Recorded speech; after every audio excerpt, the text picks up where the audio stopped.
Welcome back to another episode of the Medium Cool Show. Today, we travel back to the year 1974 because we're going to be talking about The Phantom of Paradise. 20th Century Fox presents Phantom of the Paradise, a gothic horror story. What was that? A beautiful love story. Like a circus. A cinematic odyssey. Written and directed by the New Hollywood legendary director and post-Hollywood, Brian De Palma. Where'd we end up seeing it, dude? We watched it at the Videotech video rental store Yeah. with some guy's sheet hung up. And like it wasn't that bad, but yeah, in the middle of this rental store, it was not a theater. Yeah. We were sitting in these uncomfortable metal chairs, Folding chairs. and it was like For something like an assembly when you're in high school or Yeah. something. but there was like maybe like I don't know, total like 20 of us, something like that. Yeah, maybe 23, 25 people maybe. Yeah. Not that many people were there. No, but they didn't have enough seats. It wasn't a theater, and I like it. It was fun. I really liked the intimacy of it. It was cool. But to have a price of the New Beverly for that, like you're like, I don't know, dude. Yeah, but we were supporting the store. We were supporting the store, but You know? I'd rather support videos personally. That's just me. Yeah, but I think with this movie, I think the experience of going and seeing it, when I think about this movie, I think about the experience of seeing it and how goofy it was. Yeah. More so. It was so DIY. Yeah, it really was. And to tell the story about when the guy first they were playing. The movie was supposed to start at 8:30 or whatever, but they were playing this Young Sherlock Buster Keaton movie, Yeah, and they played that for probably 20-30 minutes, and then the guy comes up and he gives some little factoids on a microphone, but the room isn't that big. You can easily just talk without it. Yeah. So I guess I appreciate that gesture. They're trying to be kind of American Cinematheque, Yeah. new Bev vibes, right? Vista, but they didn't really need it, but whatever. A for effort. Yeah. And he says, okay, we're going to start in about 10 minutes, guys. But first, I'm going to bring up a guy from Canada. Yeah, who was that guy?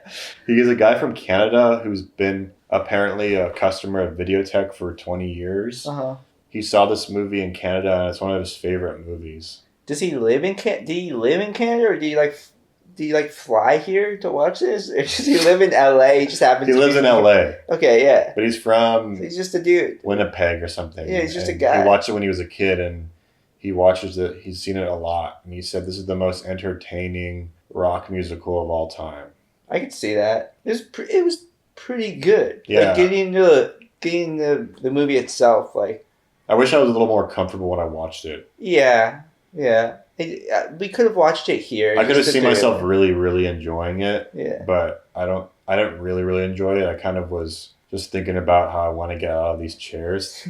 And then my neck, and we were really close to the screen, Yeah. so my neck was kind of hurting. I kind of had to adjust a lot. Oh damn! But- I didn't realize that. But otherwise, yeah, this movie's probably really great in that way. I liked the fact that like I saw it in like a theater, like I actually like It was went- on a projector. Yeah, but it's like we have a projector here. Like it would be the same shit. It would have been better here. It would have been better here, but like still, I'm going to see it with people. You Yeah. know what I mean? Like Yeah.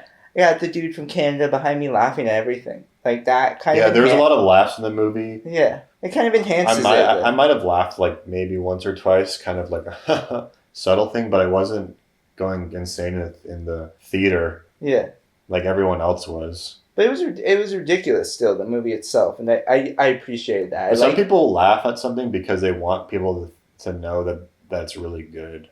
They want people to like it, so they laugh extra hard so they can signal that it's a good movie. Yeah, I think some people.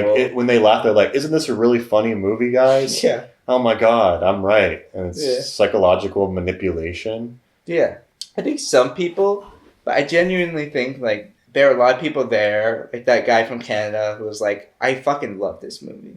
He's probably like seen it so many times that he's like just can't help but laugh. You know what I mean? Like, it's like fucking burned into his brain. You know? This is a weird Brian De Palma movie. It is. It's not what it obviously is directed by him. Yeah. And he wrote it too, which is crazy. He wrote it and then someone else did Williams did the music. Yeah.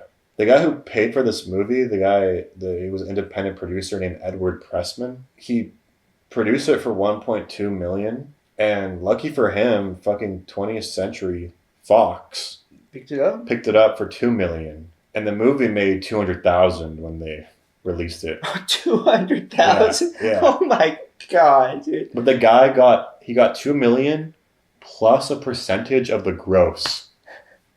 So he got $800K, before tax, and then he also got apparently a percentage of the gross of the $200K. Yeah, but it's not that much. But he still got like a couple thousand. Yeah. Okay. What if he didn't sell it, dude? Yeah.